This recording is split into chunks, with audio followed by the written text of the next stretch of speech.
નમસ્કાર દર્શક મિત્રો, હું દક્ષા પ્રજાપતિ એમડીપી ગુજરાતી ન્યૂઝ ચેનલમાં આપનું સ્વાગત છે। તો નિહાળો આજના મુખ્ય સમાચાર। બનાસકાંઠા પ્રભારી મંત્રી શ્રી બલવંતસિંહ રાજપૂતના અધ્યક્ષસ્થાને નગરપાલિકા ટાઉન હોલ પાલનપુર ખાતે સંવિધાન હત્યા દિવસ 2025ની ઉજવણી કરાઈ હતી। કટોકટી લગાવ્યાના 50 વર્ષની પૂર્ણતાના આરે આ સંવિધાન હત્યા દિવસની ઉજવણી કરાઈ હતી। દેશના લોકશાહી ઇતિહાસમાં કટોકટીના કાળા કાયદાની યાદ કરીને લોકશાહીના મૂલ્યો અને સંવિધાનના રક્ષણ માટે જનજાગૃતિ ફેલાવવા આ કાર્યક્રમ યોજાયો હતો। આ કાર્યક્રમમાં મંત્રી શ્રી બલવંતસિંહ રાજપૂતે જણાવ્યું હતું કે આજથી બરાબર 50 વર્ષ પહેલા 1975માં ભારતમાં લોકશાહી ઇતિહાસમાં એક કાળો અધ્યાય લખાયો હતો। આજના દિવસે તત્કાલીન સરકારે દેશભરમાં કટોકટી લાદી હતી, જેને આપણે સંવિધાન હત્યા દિવસ તરીકે પણ યાદ કરીએ છીએ, કારણ કે એ માત્ર કટોકટી નહોતી, એક લોકશાહી સ્વતંત્રતા અને મૌલિક હકો પર કરવામાં આવેલ ગંભીર હુમલો હતો। આ કાર્યક્રમમાં આ પ્રસંગે રાજ્યસભાના સાંસદ શ્રી બાબુભાઈ દેસાઈએ જણાવ્યું હતું કે કટોકટી દરમિયાન લોકશાહીના 4 આધાર સ્તંભો કારોબારી, ધારાસભા, ન્યાયપાલિકા અને મીડિયા પર દાવ મૂકવામાં આવ્યો હતો। આ દરમિયાન આમ પ્રજાને ખૂબ જ તકલીફોનો સામનો કરવો પડ્યો હતો। કટોકટીના સમયમાં સરકારે લોકશાહીનું ગળું દબાવવાનો પ્રયત્ન કર્યો હતો। મંત્રીશ્રી અને મહાનુભાવોએ આ કાર્યક્રમને અનુરૂપ પ્રદર્શન નિહાળ્યું હતું।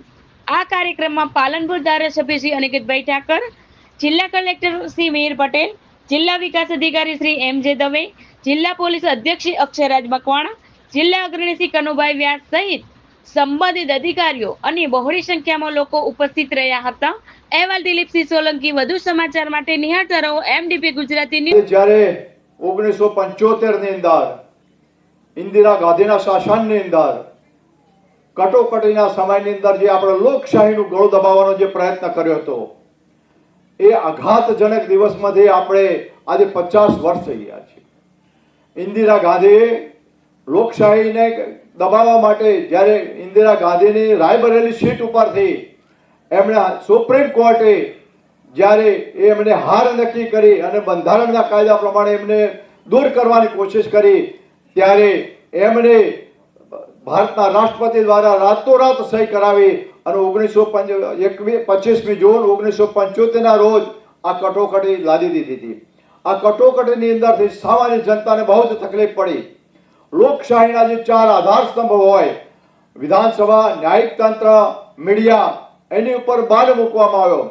મીડિયાની સ્વતંત્રતા છીનવી લેવામાં આવી અને એનાથી વિશેષ બહુ આઘાતજનક એ પ્રશ્ન કે ઇન્દિરા ગાંધીના પુત્ર સંજય ગાંધી દ્વારા આકરો જે આપણા માનવ જાત ઉપર કઠોરાઘાત હોય એવો નસબંધીનો અમલ કરવામાં આવ્યો અને એના દ્વારા અનેક ગરીબ જનતાની અંદર અશિક્ષિત જે વ્યક્તિઓ હતા એની અંદર એમને પકડી નસબંધી કરવામાં આવી અને દવાખાનાની પૂરતી સગવડતા ન હોવાના કારણે અનેક લોકોને પણ મૃત્યુને ભેટવું પડ્યું હતું।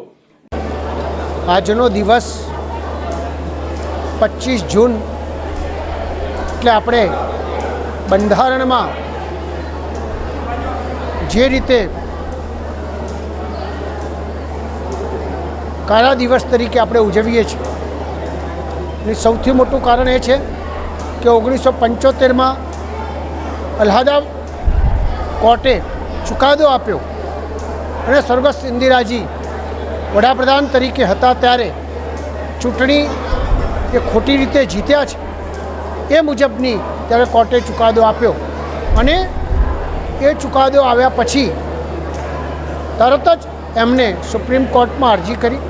માત્ર સુપ્રીમે એમને વડાપ્રધાન રહેવા માટેની જ વાત કરી હતી, પણ એનો દુરુપયોગ કરીને 25 જૂને રાતે રાષ્ટ્રપતિ શ્રી પાસેથી સહી કરાવીને જે કટોકટી જાહેર થઈ, એના કારણે આ દેશમાં લાખો લોકોને, નિર્દોષ લોકોને જેલમાં પૂરી દેવામાં આવ્યા।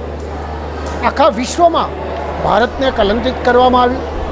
અનેક પ્રકારની મિસાલ રાખીને અનેક લોકોને, જે આપણી 4 સ્તંભ કહેવાય, 4 સ્તંભ ઉપર પ્રતિબંધો લગાવવામાં આવ્યા।